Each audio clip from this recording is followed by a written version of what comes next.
So,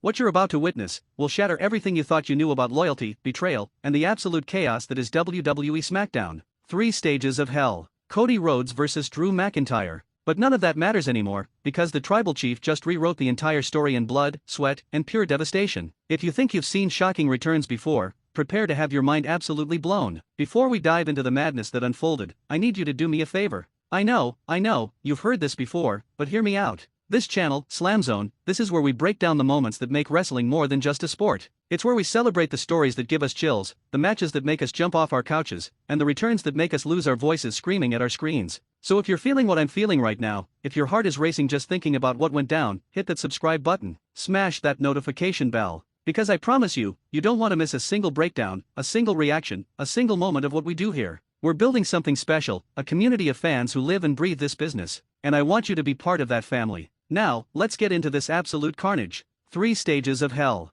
You know what that means, right? 3 different matches, 3 opportunities to prove you're the better man, 3 chances to leave your opponent broken and defeated. Cody Rhodes and Drew McIntyre have been tearing each other apart for weeks. The animosity between these 2 warriors has been building like a pressure cooker ready to explode. Cody, the American Nightmare, the man who finished his story at WrestleMania, the man carrying the legacy of his father and the weight of an entire industry on his shoulders. And Drew McIntyre, the Scottish Warrior, a man possessed, a man who has been screwed over, passed by, and disrespected one too many times. This wasn't just about winning. This was personal. This was about pride, about respect, about proving who deserves to stand at the top of the mountain. The arena is absolutely electric. You can feel the energy pulsing through every single person in that building. The lights are dimmed, the anticipation is suffocating, and you know something monumental is about to happen. The bell rings for stage 1. Traditional singles match. Simple, right? Wrong. From the very first lockup, these 2 men are throwing everything they have at each other. Cody with that technical brilliance, that smooth chain wrestling that makes it look like an art form. Drew with that raw, unbridled power that makes you wince every time he connects with a strike. Drew backs Cody into the corner, and you can see it in his eyes.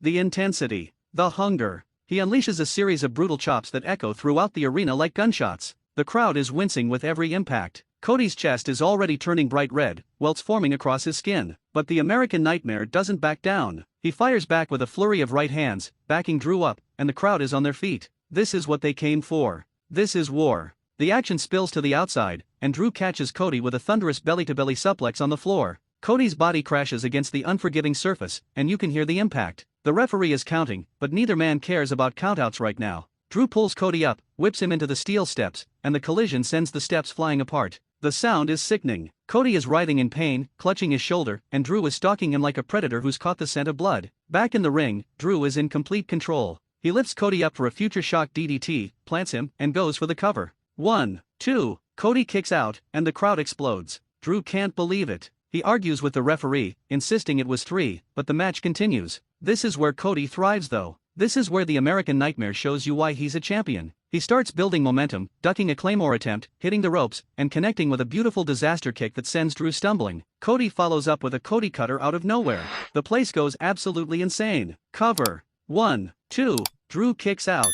Both men are down, the referee is checking on them, and you can feel the exhaustion, the pain, the absolute determination radiating from both competitors. They slowly get to their feet, meeting in the center of the ring, and they start trading punches. The crowd is chanting back and forth, split right down the middle. Every punch lands with authority. Every strike tells a story of months of frustration and hatred. Cody ducks under a clothesline, bounces off the ropes, and connects with the crossroads. The crowd is losing their minds. This could be it. He hooks the leg. 1, 2, 3. Stage 1 goes to Cody Rhodes. The American Nightmare takes the first fall, and he's pumping his fist, feeding off the energy of the crowd. But you can see it in his face too. He knows this is far from over. Drew is already stirring, anger and frustration written all over his expression. Stage 2 is about to begin, and this is where things get even more dangerous. This stage is a street fight. No rules. No disqualifications. Anything goes. And both men know exactly what that means. The moment the bell rings, Drew rolls out of the ring and starts looking under the apron. He pulls out a steel chair, then another one, then a kendo stick. He's loading the ring with weapons, and the sadistic smile on his face tells you everything you need to know about his intentions. Cody doesn't wait. He launches himself through the ropes with a suicide dive, crashing into Drew and sending both men into the barricade. The crowd in that section is going crazy, reaching out, feeding off the chaos happening right in front of them. Cody grabs Drew, slams his head against the announce table once, twice, 3 times. The sound is brutal.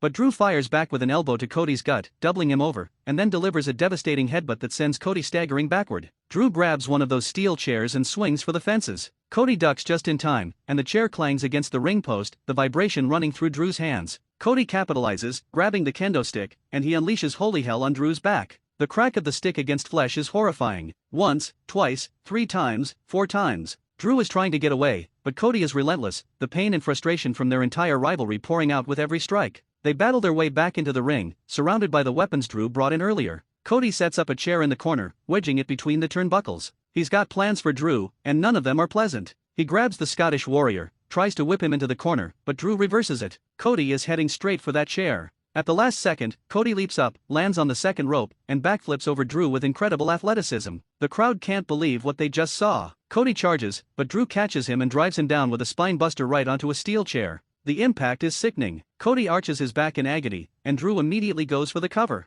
1, 2, Cody somehow kicks out. Drew is pulling at his hair in frustration. What does he have to do to keep this man down? Drew sets up 2 chairs facing each other in the ring. You know what's coming. Nothing good happens when someone sets up chairs like that in a street fight. Drew pulls Cody up, positions him between the chairs, and lifts him for a powerbomb. But Cody fights back. He's raining down punches on Drew's head, and he manages to counter into a Hurricane Rana that sends Drew face first into one of the chairs. The place is unglued. Both men are down, both men are hurting, and the referee is just watching, because there are no countouts in a street fight. Cody is the first to stir. He crawls toward the corner where he wedged that chair earlier, and he pulls it free. He's waiting, stalking Drew, chair in hand. Drew gets to his feet, turns around, and Cody swings. Drew ducks. He kicks Cody in the gut, rips the chair away, and absolutely demolishes Cody with a chair shot to the back. The sound echoes through the arena like a thunderclap. Drew isn't done. He positions Cody on those 2 chairs he set up, climbs to the second rope, and you can feel the entire arena holding their breath. Drew leaps off for a diving elbow drop through the chairs, but Cody moves.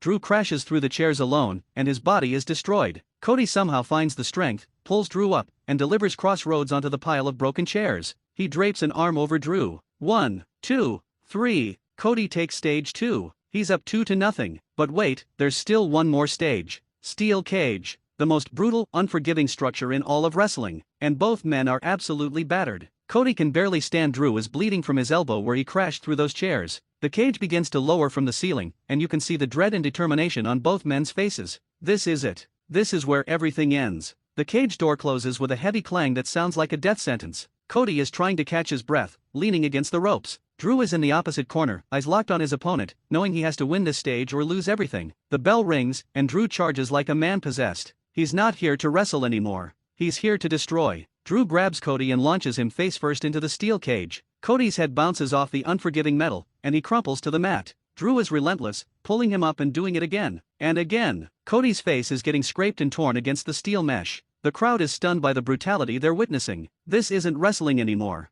This is a fight for survival. Drew starts climbing the cage, trying to escape, but Cody somehow finds the strength to grab his leg. Drew kicks him away, but Cody won't quit. He climbs up after Drew, and now both men are battling on the top rope, the cage swaying with their weight. They're trading punches 15 feet in the air, and one wrong move could end both their careers. Drew headbutts Cody, and the American Nightmare is barely hanging on. Drew starts climbing again, getting closer to the top of the cage. But Cody digs deep into that well of heart and determination that's made him a champion. He climbs up, grabs Drew, and delivers a sunset flip powerbomb from the top rope. Both men crash to the mat with earth-shattering impact. The referee is checking on both competitors, the crowd is chanting "This is awesome," and neither man is moving. Minutes feel like hours as both warriors try to recover from the devastating collision. Cody is the first to show signs of life, crawling toward the cage door.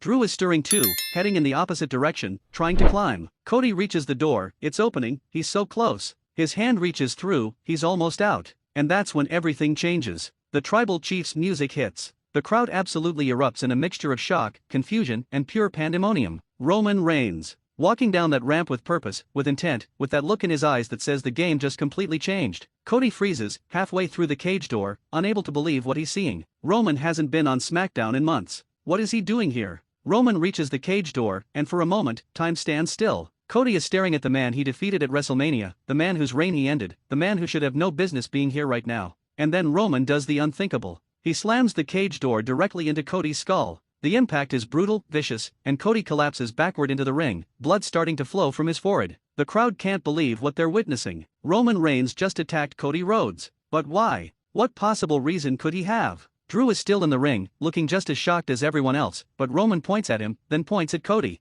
The message is clear. Finish him. Drew, still processing what just happened, sees his opportunity. He grabs Cody, pulls him to his feet, positions him, and delivers a devastating Claymore kick that nearly takes Cody's head off. Drew collapses on top of Cody for the cover. 1, 2, 3. Drew McIntyre wins stage 3. But the match is far from over in terms of brutality. Roman enters the cage and together with Drew, they begin a systematic assault on Cody Rhodes. Roman delivers a Superman punch. Drew hits another Claymore. Roman locks in the guillotine choke, draining what little life Cody has left. The crowd is booing with a fury that shakes the building, but Roman and Drew don't care. This is a statement. This is a message. The landscape of SmackDown just shifted on its axis. If you're watching this with your jaw on the floor like I am, if you can't believe what we just witnessed, I need you to do something for me right now. Hit that like button. Leave a comment telling me how you felt watching Roman Reigns return and absolutely destroy Cody Rhodes. Subscribe to SlamZone because we're going to be breaking down every single implication of what this means for the future. What alliance has just been formed? Why would Roman help Drew? What does this mean for Cody's championship reign? We're going to cover it all, and you need to be here for every second of it. Hit that notification bell so you never miss an upload.